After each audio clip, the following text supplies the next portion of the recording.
That's a very good reflection. That's a very good question.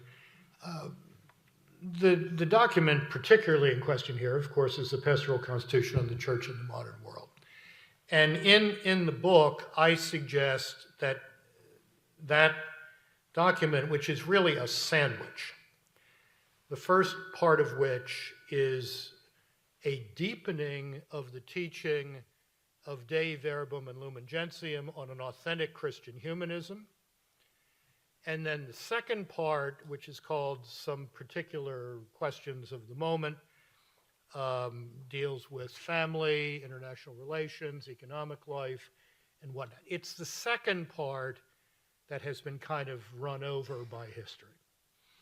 And while it still has some important things in it, it should be read, I think, as a snapshot of what things looked like in 1965 rather than a prognosis for the future, whereas the first part of Gaudium et Spes, the Pastoral Constitution of the Church in the Modern World, still has some terrific material on it, some of which was just cited in Dignitas Infinita last week, on the dignity of the human person, the nature, the character of a true Christian humanism, etc.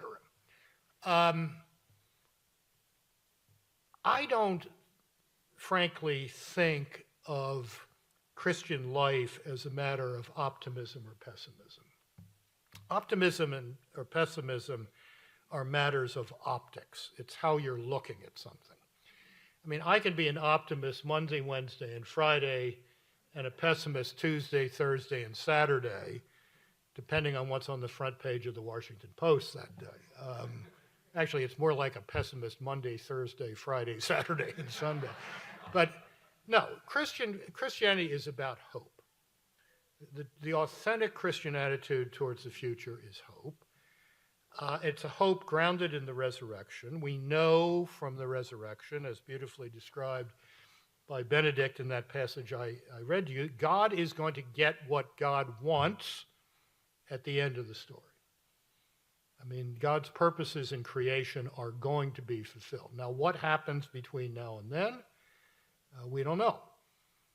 But we know that what we are called to do is not necessarily to win all the time, but to be faithful all the time.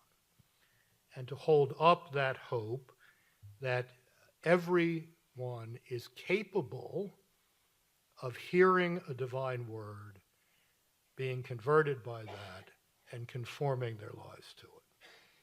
That's what we have to hold firm to. Thank you very much.